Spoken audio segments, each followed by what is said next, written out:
that's it. Episode 24. Yes, it's not me to do the beers this week. Save waiting half an hour. Yeah, okay. Go on. Well, it's a bit different this week, isn't it? Yes, it is, yeah. It's no memory lane of trips or anything else. Revealing all. Well, some. Yeah, some. Basically, we asked you to ask questions. Some of you have asked us questions. Some of you have asked the same questions. So we'll mention a few people and we'll try and answer some of them questions. Can you make sure pull your own or do you want me to do that for you? No, I'll do it. See how he nags me? Anyway, right.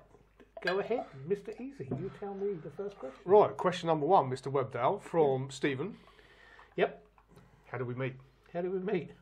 I believe you started working for me. I did, yes. All them years ago. All them years ago, nearly 30 years ago. You'll get yourself arrested. Yeah. Shut up. Anyway, yes, all them years ago. You had a shop in the village, I started working for you. Yep. And the rest is history. And to be fair, we've worked together, apart from a 10-year period when you worked for CBS. Yeah, and you went on the taxis. And I went on the taxis. We've worked together nearly 20 years together. Yeah. Only 10 years separately, haven't we? Yeah, really? at the shop. Yeah. We moved down here, we've done the parcels. Yeah. Yeah, and we are sort of in a way now, we're working at the same place anyway. Yeah, we work at the same place. At the college, yeah. We pass in the night at the college somewhat, but we still so, work at the same place. We still drive together as well, don't we? So we're still working together. So yeah. Bought our first house together in 2001. Yep. Bar Hill, Cambridgeshire. Yep. Moved down here in 2005. Yeah. Done a civil partnership in 2006. Yep. And got a free upgrade to marriage in, well, a couple of years ago. Yeah, we call it an upgrade. Yeah. Some people might call it something differently. Anyway, so I hope that answers your question, Stephen. I suppose we'll be together in another 20 years? Well, probably, if we're both still here. Yeah, I'll press one. Anyway, right, so that's... Right, another one from Stephen. Yep. Best and worst caravan trip. Best and worst. The best has got to... The whole trip. The best has got to be Ireland. Yeah, without a doubt. Do you know what I mean? Yep. We didn't even start off badly there. We just loved it as soon as the whole trip started. Even starting off in South Wales like we did, cracking site there, and it was just superb. You know, so that'll always, I think, well, we've not until the next best trip. That'll always be the next best trip. We've gone on trips that we won't talk about bad trips because I don't think we've ever had a bad trip. No. We've had a bad site on a trip, and I'm pleased to say it's the only site we've ever had. Yeah. That we were so disappointed with, weren't we? And that was just outside. It's called Riverside. It's a few miles away from Southend. Yeah. At the time, it was a lot of money for what it was. Yeah, I think it was the price, really. Well, the facilities, they weren't clean either, were they? It's terrible, really. Sadly, but there you go. It was, you know... It's probably the only one we wouldn't go back to, no. I think. Going back to trips, I will just mention the fact that when we went to France a couple of 3 years ago, the trip didn't start off well, did it? Well, it didn't, but it was probably more down to us. We'd forgotten really what travelling abroad was about because we'd done it a lot, you know. Yeah, we've been jetting off places, but when we went to France, it was a while since we'd been abroad, and you sort of had to learn that things are done differently. Yeah, especially so you have to sort of adjust a bit, you know. Especially in France, we couldn't really adjust a little bit, could we? We couldn't things closing for lunch. It was bizarre, but tourist attractions closing for lunch. France turned out to be another great trip. Yeah, by the time if you do want to go home and do it, it's fantastic. We just got into the. I think it was a week to 10 days. We had to adjust a little bit. And then once you got in the swing of it, and I think once we got to that second site, which was French owned, so it was very different to the first one. Oh, that was still one of my favourite sites. And I think that's where we got addicted to bread, wasn't it? Fresh bread. Yeah, we'll go on to that actually a bit later on. Stephen, haven't had what I call a really bad trip. Had a bad site on a trip. I've had trips where things have gone wrong. This year have gone wrong. It's the joys of owning an older van. Yeah, exactly. Mind you, there's probably plenty of people with new vans where things have gone wrong too. So but no, nothing's really been a disaster, has it? No. Anyway, I hope that answers your question, Stephen. You did ask in the same question about us putting a poll out about cooking in caravans. Or not. Or how you cook. Yeah, I think we will do in the coming weeks. Perhaps when we're away, we'll discuss that more and because we'll be away, we'll be cooking in, out and at pubs, won't we? Yeah. So we'll bring that into it then, Stephen. So look out for that. Right, next question. Right, a couple of people have asked this, and it's about motorhomes. Yeah. Yes or no? Would we? Could we? When we first started caravanning, I said I would never have a motorhome. Never wanted a motorhome. Didn't see the point in a motorhome, mainly because I'm lazy. I don't ride bikes, do I? I don't walk much. No. No. So I suppose that. The only thing I will say, when we first started caravanning, we changed our mind a little bit. Because we've seen the benefits of them, as well as the downfalls, having been on site. And also we didn't realise, because we were new to caravanning, so we're going back to when we first caravan. Yeah. We didn't realise there were so many town centre caravan sites, did we? Or sites are in easy reach of something, like a pub, for example. Not that interests us at all. No, but take Cherry Hinton in Cambridge. Yeah. You know, how can you can't stop any closer than Cherry Hinton. No, you can walk into the village area. You've got all your shops you need, a couple of pubs there as well. And you've got a 5-minute walk to the bus stop, which will take you into town. Now we should mention Shelford as well, because Shelford in Cambridge is exactly the same. Yes. We had the same experience in Oxford, and we've had it loads of times. And our very, very first site, which we are going back to, which sadly is closing, Crystal Palace. Crystal Palace, again. You can just walk out the site, so you can put your motorhome in the site. And we've towed the caravan there, parked the car up, and it's not moved the whole time. There's no need. So we could have been in a motorhome. Yeah. So I have changed my mind slightly about a motorhome. Yeah. Would I go to a motorhome? I'm still not sure I would go to a motorhome. Well, I think given a choice, you'd have both, if you could. Well, we've said we'd have a camper van and a caravan. Yeah, I think we prefer the luxury of a bigger motorhome, though, don't you? Yeah, but I mean, they're great for quick weekends away. Yeah. Which is tricky for us, obviously, the hours we work. But yeah, for them quick weekends away, perfect. I think it's the same. The one thing I will say, and I really don't get this. Stop bagling that. Yeah, sorry. I really don't get this. Is why people tow a car with a motorhome. If you well, we know one or two people that do. Yeah, we do. Obviously works for them, so I'm not going to knock it. I'm not knocking them. I'm not criticising them. I will just ask the question, because there's plenty that will ask that question. It's perhaps easier to tow a little car than it is a big caravan. I suppose that's one way of looking at it. I suppose that's the one way of looking at it. I know some people only tow the car for certain on some trips. Yeah, I can see the logic in that. I can see the logic in that. So I don't know. No. It's everybody to their own. Exactly. And that's the beauty of this thing we love, is you can do it in so many different ways and whatever suits you. There might be a time when we get older where perhaps we think, might be a bit easier. Very nice. Yeah, I'm still of the mind that motorhoming is more for the older caravanner or the single caravanner. Yes, Tim. Remind me when you retire again. Yes. No. Well, I said that wrongly, really. That's not like you. It's not really for the older. What I mean is, I don't believe motorhoming is really for the family. I still believe a caravan with a good awning, the ability to go out in the car for the day and everything else. The other thing, while we're talking about that and going out in the car, if you remember, say on our very first long trip when we went away for 3 months, we did, well, the mileage, I can't remember the exact figures, but the mileage was only about 15% of the whole journey was towing. Most of it was with the car. So we were sightseeing with the car. Yeah. And maybe that's because we're lazy buggers and don't walk anywhere. Exactly. But it's everybody to their own, and in life you should never say never, so who knows, one day when I'm old and frail. Yeah. But I don't know. Right, next question. Right, Sam. Yep. Why do we start? What do we get out of it? Why did we start? Oh God, that goes back. We went off to Spain many moons, not that many years ago actually, 8 years ago. Yeah, nearly. We went and stayed with, well, what I call friends. Friends of friends at the time. We went and stayed. They had a flat within their villa complex, didn't they? And we used to sit chatting to them in the afternoon by the pool about basically how they moved to even Spain, didn't they? Yeah. And these guys owned a caravan site down in Cornwall, didn't they, originally? Then when they decided to up sticks, they caravanned as well. They toured Spain, didn't they, basically? They used it to decide where they want to live. And so they'd pitch up somewhere for a few weeks. Yeah, and we had this sort of, I don't know, idea of one day moving to Spain, but it went from that, didn't it, chatting to them, to then when we got home, we thought, I don't know, this is a great way of seeing Europe. Yeah. We could travel, you know, for a year and see Europe, didn't we? Yeah. And believe it or not, that's how it all started. We've never done that trip. No, not yet. We're still waiting. We come home.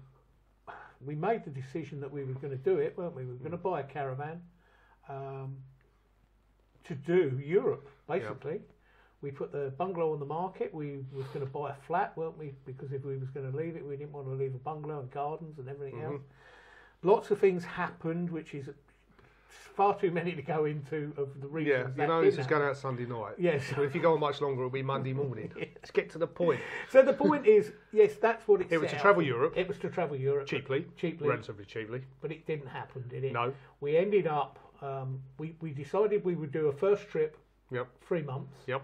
Around the UK. Around the UK to see if we liked it. Yep. To make sure that we wouldn't hate it and everything else.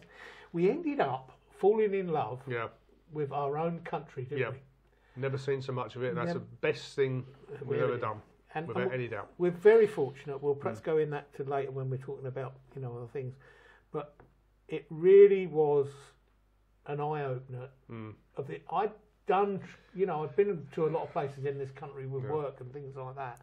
But the joy of some of our first trips and seeing this new, you know, this country of ours. And just seeing it so much closer as well, rather than, you know, out from a sort of hotel room or whatever it might be. We are still going to Europe one of these days, aren't we? Yeah, on a long trip. Yeah. That's still on the back burner. We still want to do a bit more of this country, don't we? There's still so much more to see. Yeah.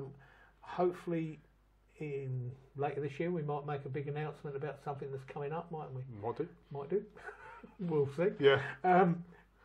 But we're still sticking to this country at the moment, aren't we? For the foreseeable future. Yep. One day, who knows, Europe will beckon in a bigger way, won't it? Not saying we won't nip over to France or something. No. But in the meantime, well, we want to do northern Spain. Well, we'd like to order Spain. Yeah, but it's all on the back burner. Yep. We're quite happy in this country of ours at the moment, aren't we? Yes. Right, next question. Right, from Trevor and Sue, Posh Cats, and it concerns driving. Firstly, who does? Who does? Right. I suppose if you look at it, I possibly do the most towing. Yeah, just about. Just about. Yeah. If we're on a long trip, i.e. going from here to Durham, we swap over every hour and a half. Every hour and a half, couple of hours, give or take. Depends where the service station's falling, doesn't it? We just swap over. If it's a short hop, sometimes I just jump in the car and do it. One of the big reasons for that is because he has no sense of direction and I can't read a map. Yeah. But you can read a map. Yeah. And so... Yeah, what we've often tried to do in the past, certainly when we was a lot newer at it, is we'd work it so that you would do the arrival, so I'd have the map and directions and I could direct you in. That seemed to work well for us, didn't it? Yeah, and it still does on a lot of occasions, because you are better at map reading than me. I'm typical.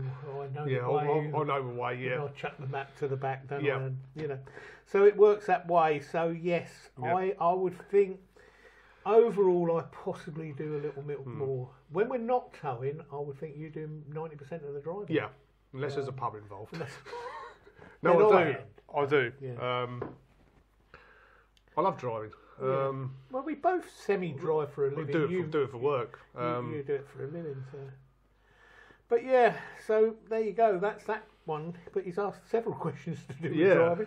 Who enjoys it? I would say in the last couple of years, I actually enjoy towing a lot more. Yeah. Because I feel I sort of got to know the outfit. Never been as I'd like to be as confident towing as I am chucking that old minibus around. Yeah, it's a bit different because you can't throw it around quite the same. No, because it's my insurance for a start. But yeah, I'd like to be better at reversing.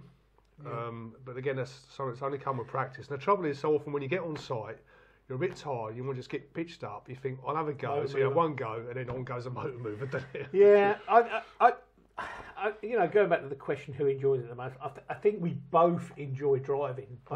You know, let's face it, you do it for all of your job function, don't you? I do it for perhaps. And you've done it in the past, cabbying and what have you. And everything. So I think we both enjoy.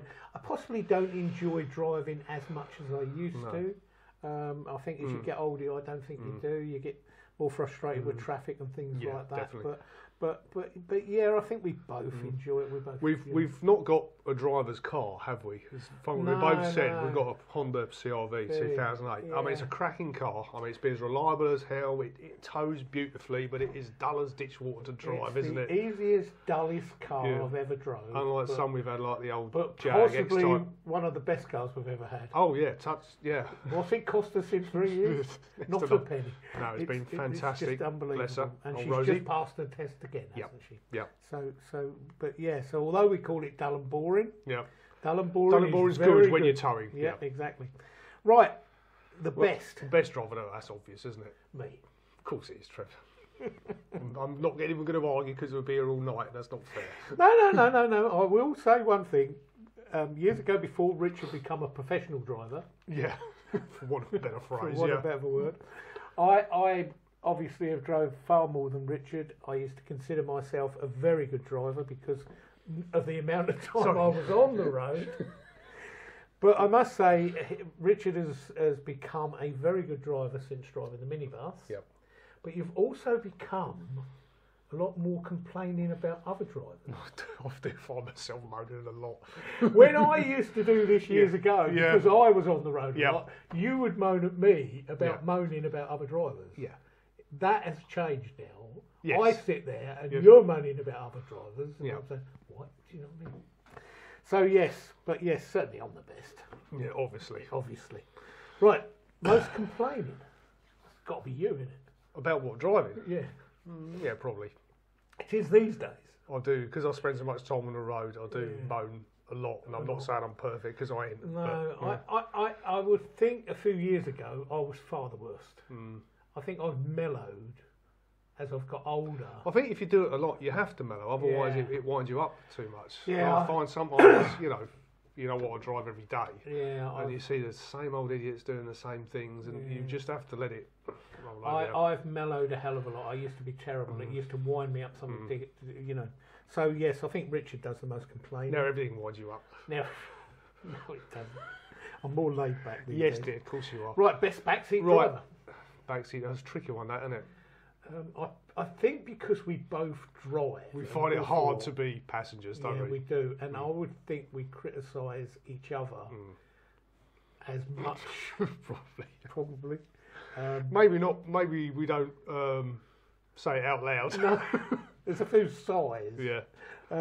But I think because we both are on the road an awful lot. Yep. Although possibly more you these days than me. I think we both can become backseat drivers. I think no matter who you are, really, if you drive a car, you've got a licence. I think you think you're better than anybody else. But right, I'm aware time's marching on. So shall we have an interlude? Have an interlude or a pause or something before that clicks off. Okay, all right. And we shall be back very shortly. Very shortly with our next question. Yes. Okay. Hi, my name's George. I'm Peter. I'm Kev. And this is Jackson, our caravan, and we are Clueless in a Caravan.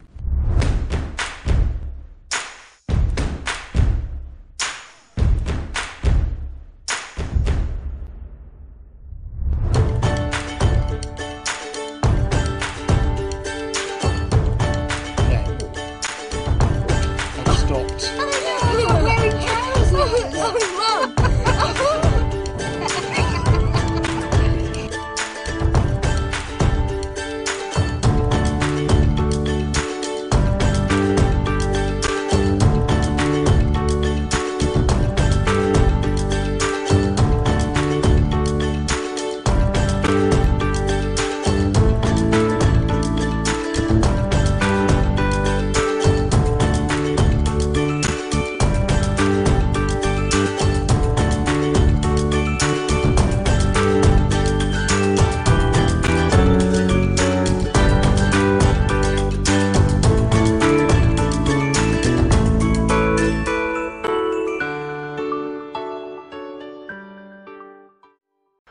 Right, so We're back. I'm not sure what was in the interlude. We haven't got one yet, have we? So it could have just been something. Again, please send your shout-out videos to us. We've had several promised, but they haven't materialised yet, have they? No. Maybe they're sort of like political promises, you know, you don't have to. No, but please, give yourself a shout-out. Yeah. You know, I know we're not the biggest video channel in the world. by a long way, yeah. But do you know what I mean? People will see it. Spread the word. Spread the word, yeah. You know. Anyway, next question. Right, Phil and Juliet, Lost Weekends. Music in the van. Oh my God.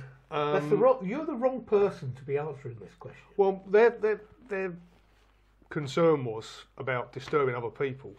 And I think the one thing you have to say is that caravan walls are a lot thinner than walls of your house or flat. You have to be and it's surprising how soon after turning something up you can hear it outside. We've actually tested sometimes, haven't we? We've had the music on and everything. Yeah, Richard likes loud music. He might explain, you know, what's happened to him in the past with loud music. Oh, we got a bit bothered, didn't I? Well, yeah, you did. But we'll go on to that in a minute. Yeah. We ever since Richard got into a lot of bother. Yes. When he was a lot younger than he is today. It involved a court case. Yeah. Just thinking about that. Anyway, we do test now. Sometimes one of us will walk the outskirts of the van, won't we? Just to, or just around our pitch to make sure that we're not encroaching on other people's. Yeah, it's very important. You know. And I think that's a tip for everybody with televisions, with their radios, with whatever they're using. Go and just have a quick walk around your perimeter. Just remember, it's not just you on the campsite, unless you're very lucky. Well, you've only paid for that pitch. Yeah. So you know you should only you don't park your car on the next door neighbour's pitch. No. So please don't put your music so your next door neighbour can hear. Certainly after say 10, 30, 11 o'clock. Yeah. Just bear in mind some people do want to get some shut eye and exactly. Keep it down. I've walked back on site some nights and walked past caravans. And just walking by, I can hear their television. To me, that's far too loud. Well, it is, but by the time you get inside yours, you probably couldn't. That's the key. I mean, it's a bit different in summertime, isn't it, when more people are outside. Anyway, you better explain quickly and briefly. What happened to you concerning music? Well, when I lived at home with Mum and Dad, we had some new neighbours. Who clearly had very sensitive hearing. Yes, they didn't like James Brown at 2 o'clock in the morning, did they? It wasn't 2 o'clock. No, that never happened. Yes. And they took me to court. Yeah, they did, didn't they? Yeah, and won. And I had a noise. And I defended him. Yeah. And won. Yeah, that helped, didn't it? That helped. Last time I'll have you in court again. Oh dear. So I had a noise abatement order or whatever it was slapped on me, didn't I? Yeah, it didn't affect the sale of the house in the end, thank God. No, it didn't. No, when my mum went, got arrested or something. Yeah. Anyway, so music. So yes, I have enjoyed. So if I listen to music now, it's generally with headphones. We do it, and because we now live in a flat, we have to be a lot more careful as well, don't we? Yes. And I think it goes for anybody wherever you live. Yeah, I'm very conscious of it now, bizarrely. Exactly. When we lived in the bungalow, we used to do the same thing because our bungalow was detached. Yeah. We'd walk around because we used to have these sessions of late night music, didn't we? And I think sometimes we've walked out at 2 o'clock in the morning testing that our poor neighbours couldn't hear. Oh no, you can't hear that, can you? No, that's all right. It's fine. Anyway, so thank you, Phil and Juliet, for that. Hope that helps. Right. A few people have asked next one. How do you choose a site? Gosh. I suppose we decide on an area that we want to go. We decide where we want to go rather than a site we want to visit, don't we? Yeah, Generally, it's always the area that we want to go to, really, isn't it? Obviously, we look at the club, see if they've got a site in the vicinity. We do tend to look at sites within, pubs or villages close by, don't we? We do tend to like that sort of thing. Yeah. Obviously, we like coastal sites, so it really, I don't know. It's a difficult one how you choose sites. Obviously, we use both clubs' brochures, don't we? Yeah. We also use Tranquil Park's and we look for private ones too. But obviously, we go on the net. You know, who are the big search engines on the net that we use? UK Campsite, Campsite Finder has no end. Yeah, and if you go on them sites as well, you tend to come across with sites that don't normally that's right. appear. Perhaps they even haven't got a website. Yeah. Yeah. We've even come across sites that we've searched on search engines for, and they haven't come up. Yeah. Yet we've gone on Do you remember Run Cottage? Yeah. We've searched Suffolk Yeah. so many times for different caravan sites because of your Coverton living in. We've never come across Run Cottage. No. We goes on UK Campsite, and it pops up. There it is, yeah. And what a wonderful site! Yeah, It's one of the best finds we've ever had. Yeah. And so we use obviously the internet, but first of all we choose the area we choose. It's more about where we want to go to, the area, rather than a particular site. Now, having said that, when we went up to Northumberland and North East this year, we picked 2 sites, not only because of where they were, but because of the views they had, which was the club sites in Berwick and so I just think it's a very hard thing to say. You know, apart from the fact that it depends what time of year as well, and what you want to do, The only thing I will say is we never tend to pick grass sites or pitches in the winter. Yep. In the summer, much prefer them. But in the winter, I want something that's not going to hard standing. And I suppose because we have been caught out once or twice, haven't we? I suppose in the winter as well, we do tend to look at club sites that are open because we can guarantee certain things. What you're getting. You know what you're getting. Or Tranquil or one of these type of people. Premier's a good one to look at as well, isn't it? Yeah. So it's a very difficult one. It's down to you more than anything. But as I say, the two, I don't know. Anyway, next one. Right. Money no object. Money no object. Well, I think we're probably going to have 2 different answers here. Yeah. Well, the money no object question was asked us in a way. Would we just go out there? What caravan? I don't want to say what caravan because all manufacturers, in my opinion, produce good caravans for the market they are trying to hit. We can mention Bailey and Eldis, and we have a Coachman, but I'm not going to tell people Coachman are the best caravan in the world because people with Baileys will say theirs is the best caravan in the world. I think caravans are what suits you. Ideally, if we was to go out and buy a new caravan tomorrow, it would be twin singles. Probably. Yes. So I think we decided twin singles with a bathroom at the back. The washroom behind. Yeah. And yes, we would perhaps go for top of the range or what. If money was no object.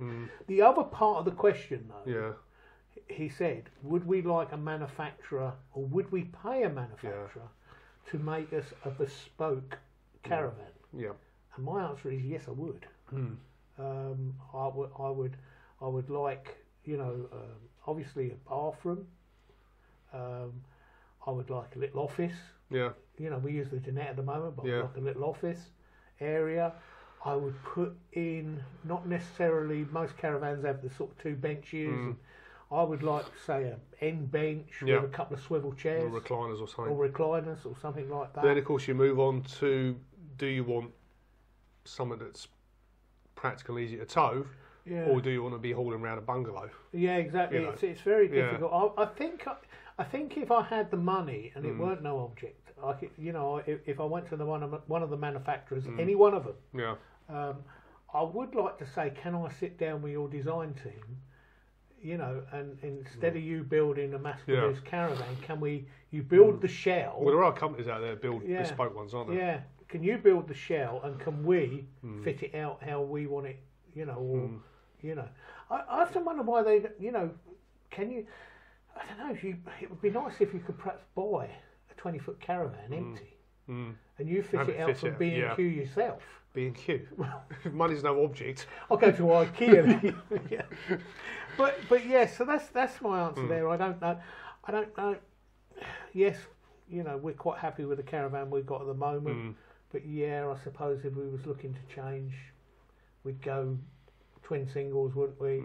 And we'd go for possibly the most dearest caravan out there. I don't know, but I would like like to have a go at a bespoke caravan. Someone actually works for you. Works for you, you know, because we travel, well, because the way we travel, it would be far different to say what a family wanted anyway. So yeah. So that's that question answered. Yep. Right, last one on the list. Glamping pods. Now we talked the idea of doing a poll on this. I think we're talking pods or any other sort of lodge or anything on site. What do we think of them? I think it's very difficult to do a poll on it. Who was it who gave us this? Bob, I think. Bob Earnshaw, yeah.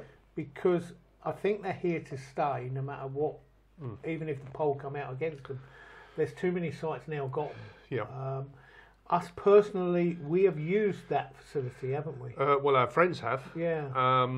And I think, personally, I like it because it enables non-caravanning or motorhome friends to join you, and it's happened to us on a couple of occasions. We've been able to spend some quality time with people that don't indulge in our hobby, you know. And so that's important. It's nice to go away with your friends who don't indulge in the same hobby. Yeah. So if there's a problem with pods and, you know, whatever you want to call these glamping things, we were on a site once, a camping and caravan site. And if you remember, they've got these big, huge tent ones, you know, big framed and everything. Yeah. And I think there must have been about 10 people sleeping in that. And obviously, they've converted a pitch to that. Yeah. On the pitch, there would have been 2 to 4 people in it, possibly. Yeah. You know. Yeah. They'd got about 10. There was 2 families, I think, sharing it. The facilities on the site are geared to caravans. Yeah. And probably an average of 3 to 4 people a pitch, I would guess, is how they work it. Yeah. So I do have a problem with the very large ones that they are putting on, only because of that reason. Yeah. You know, if they're gonna build many of them, then they need to increase facilities. I suppose the other concern is, and I can't see it happening with club sites, but private sites suddenly perhaps find that these are more profitable than a touring pitch, and it might have even happened already. I don't know. They've converted the entire site to lodges or mobile homes or whatever. It's a big question because, you know, the face of some caravan sites is changing slightly. Because of motorhomes, and, you know, and all this sort of thing. I don't know. Clamping pods, I think they're here to stay. We like them because we can go away with our friends who don't caravan, and I think a lot of people out there will possibly use it that way. I know there is other people that will use sometimes, especially down at the Brighton Caravan Club site here. I've heard you get some rowdy people, you know, party goers at weekends who've got no respect for caravanners or anything else. No, because it's a cheap place to stay. Because it's a cheap place to stay. Yeah. But that wouldn't always apply. I mean, Brighton's a bit different, you know, in terms of that sort of weekend trade and stuff. I don't think they should have done it at Brighton. I think that was a wrong place to do it. Because of that element of people that possibly come to Brighton, they have no respect for caravan sites, and you know, they're just out for a party, you know. And good luck to them. But I don't think they should be on a caravan site doing that sort of thing. So yeah, they're here to stay. Good on them in a way. I just worry about the size of some of them. Yep. And I'm a bit anti them, you know, in cities like Brighton. Yeah. But yeah, so that's it really. That's it for the Q&A. Thank you to everyone that's we did, you know, we've gone through most of them. We've got time for all, but we'll perhaps do this again. Yeah. Sometime. Yeah, we did mention as well we'll be doing different things over the summer because obviously we're travelling. Yeah. We're going to go more into that next week, aren't we? Yeah. Sunday Night Natters, we're up to, yeah. We will try and give you an outline of what's going to happen through the summer. Yeah. Yeah, but that's really it. We've not really got time to go into much more about where we're going to go with what we're doing. No. Only the fact that, you know, we're pleased YouTube's growing. Yep. Legs Down on Facebook is growing. Both our Twitter accounts are growing. And thank you for joining us, you know, on any one of them social medias. Yeah. I really am pleased with the interactions that we're getting sometimes. Yes, very much so. Especially on Twitter, we're getting some great, you know, debates and feedbacks, especially with a poll. Yeah. You know, have your say. Do you know what I mean? Have your rant if you want it. That's what we're here for. Yeah, I will. So no, we're pleased at how things are going. So that's basically it for this week. I suppose we should go on to the news. The news. So Richard, yes, what's in the news this week? Not a lot. Well, a regular site roll video. Yep. And it's the Holgate Silverdale site in Lancashire. Thank you to Martin for that one. Great footage again. Yep. We put out a walk and farm slideshow. Yeah, just to go with last week's Natter. Cracking site, as we said there. Right, the poll. The poll, the all-important poll. Pitch side deliveries. Mainly we were talking about groceries, having your groceries delivered. Yeah. Thank you to everyone that voted. Over 500 votes again. And I'm very grateful for the amount of feedback. Does this every time. Shut up. All right, I'm talking. Go on then, carry on. Right. You sound like Andrew shouting at the... Yes. Yeah. Yeah, shut up, woman. Yeah. Go on then. Right, 500 votes, just over. Thanks for that. Interestingly, this time, the balance of opinion was split over Twitter and Facebook. Yeah, it was. Twitterers said... Nearly 2/3 said no to pitch side deliveries, 64%, whereas on Facebook, just over half said yes. And didn't we you can speak. Didn't we have some controversial? Some interesting comments made. Some really good comments, really. And we started the debate basically because Simon was on about, I think, as the Tesco's, etc., delivering on site. But the debate went further than that because we'd never thought about it. Deliveroo. Yeah. If you want a curry delivered, or it's endless. There's been, it's been great debate. We've found out a little bit of why Caravan Club, Motorhome Club don't do it. It's to do with risk assessments and health and safety. I understand they've got as a big sort of entity, they've got to make sure they comply with these things. Yeah, and working for private college like we do, know full well about risk assessments and everything else. It's drummed down our neck all the time, isn't it? So I can see where they're coming from a little bit. We've also heard that some private sites allow it and all this sort of thing. And I think there's times where if someone's not well or if there's an issue, then it has been allowed where it normally wouldn't be, which is fine. Exceptional circumstances. I suppose we should give our personal opinion. Our personal opinion is, mine is no. I don't want to see it. Yeah. Get one a chance, of the biggest go to the local shops. But then it's different for us because we're away a lot. If you're only away, you have a limited amount of holidays a year, then perhaps you don't want to be wasting time fiddling around, going around a supermarket. One of the big comments... I can see the other side of it as well. One of the big comments that have come out of this, and it was great to see, a lot of people said, no, get out there and support local shops. Yeah. And I agree with that 100%. Yeah. I remember, was it last year or the year before, when we went away in the summer? We said we would only buy British, didn't we? Yeah, summer before. Was it the summer before? We try and I think we succeeded about 95%. Yeah, apart from them Spanish onions that crept in there when we weren't looking. Yeah, we couldn't get anything. But the whole summer, we went round supermarkets, didn't we? Yeah. And we only bought British, didn't we? Yeah, geez, it cost us on the leg, didn't it? No, it didn't. It wasn't that bad. But we did. We took that decision, didn't we? Yeah. And very often when we're away, especially in the summer when we're barbecuing more and things like that, we like to go and find the local butchers. Yeah, but we need to do more of that. And we really do. It's all too easy to track off to the nearest Tesco's or Asda or Morrison's or whatever. No, support the local guys. Yeah, absolutely. And so that, I think, some of the best feedback that we had, so many people said that on Facebook, didn't they? Use the local shops. Yeah. And I agree with 100%. Anyway, I think that's it. Next week's poll, we're talking about wild camping, basically. Obviously, it's a bit different in Scotland, but generally, saying UK-wise, should it be legal, yes or no? Simple as that. Yeah, I think a lot of people hopefully join this debate. I think it's quite a big debate, actually. With the growth again in motorhomes, I think more and more people will want wild camping. I don't think it's quite so important with caravanners, although I think, if we could stop at the side of a beach somewhere, we'd like it just for a night, wouldn't we? You know? I think it's a question more directed to the motorhome or the camper vans. Well, camping's camping, isn't it? So exactly. So, so please vote on this one. Please give us your comments because the comments help us chat about it, don't they? Really. So please vote on this one. So wild camping, should it be legal in England? Because it's a bit... I'm not sure about Wales. Yeah, we'll just say UK wide. UK wide. So it becomes legal UK wide. Yep. Right, that's it. So it's that time again, Richard. Yeah, I've got to nip off and get changed again, have I? You have indeed. Okay. So, Richard. Yes. I'm going to say it properly again. Okay, go for it. It's that time. Yes. It's time for... Yes. Diary Oh, get on with it. of the Dead. Correct.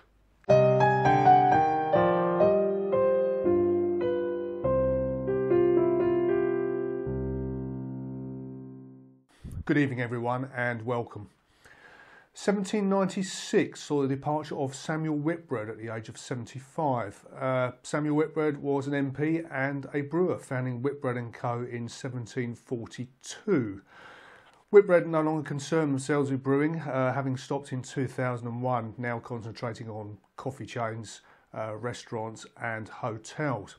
I mention him because Whitbread Best Bitter was the first beer I ever tried. I think it was at the Boat Race pub in Burley Street in Cambridge. I spent the next 20 years drinking lager, so it doesn't say a lot for it, but anyway. 1928, Emmeline Pankhurst breathed her last at the age of 69, famous of course being the leader of the suffragette movement. And then 1939, a chap by the name of Eugene Weldman. He was the last person to be publicly guillotined in France at the age of just 31. 1946, at the age of 57, we said goodbye to John Logie Baird, widely considered to be the father of the TV. And then in 1980, we mentioned him last week, Billy Butlin. 1994 saw the departure of Henry Mancini at the age of 70, creator of such fine pieces of music as Moon River and the Pink Panther theme. And then finally this week in 1996 we saw the departure of Ella Fitzgerald at the age of 78. Thanks for watching. See you next time. Right. Diary of the Dead. Yes. Well, I'm only going to mention two. No, I might mention three. Yep. First of all, Billy Butlin. Yes. Because we mentioned him last week at Minehead. Minehead, yep. And there is a possibility we might be going back. We might be going back there. Yeah, as I said, he wasn't the first. He didn't come up with the idea of holiday camps, but he certainly revolutionised them. So, and there's just a possibility. Watch this space. We could be going to Minehead. Sorry, we could be going to Minehead later this year. Yep. The other one I've got to mention. Samuel Whitbread. Samuel Whitbread. Yep. My first drinking experiences, real drinking experiences, was perhaps in a Whitbread pub. Yep. I used to drink in them days Whitbread tankard. Yep. Sometimes I would go on to Trophy. Trophy was the slightly cheaper one, but I did like tankard. Yeah. It was a gorgeous. But as I mentioned, that was my first. Yeah. And as also mentioned, that's probably why I spent the next 20 years drinking lager. Exactly. Because if I taste it now, it's bloody awful. That was rubbish. Yeah. Anyway, so I've got to mention him. I suppose the other person I've got to mention only because of one reason. Yeah. Your love of Pink Panther. Yes, I love the Pink Panther and I love the music. Dear old Henry Mancini. Yeah, my mother hated it. Yep, and I think that made me like it even more. Because as soon as that music come on, that wound her up no end. That did. And every time she come down, you threatened to put Pink Panther on, didn't you? And she went hit the roof. Yep. But there you go. Fantastic. Anyway, she's perhaps living with Pink Panther now. Anyway. Anyway, that's it for this week. Yep, good on that. Don't forget to bowl. Don't forget to vote in the poll for next week. That'll be up by this time this goes out. Next week, it's all about our summer. What we're up to.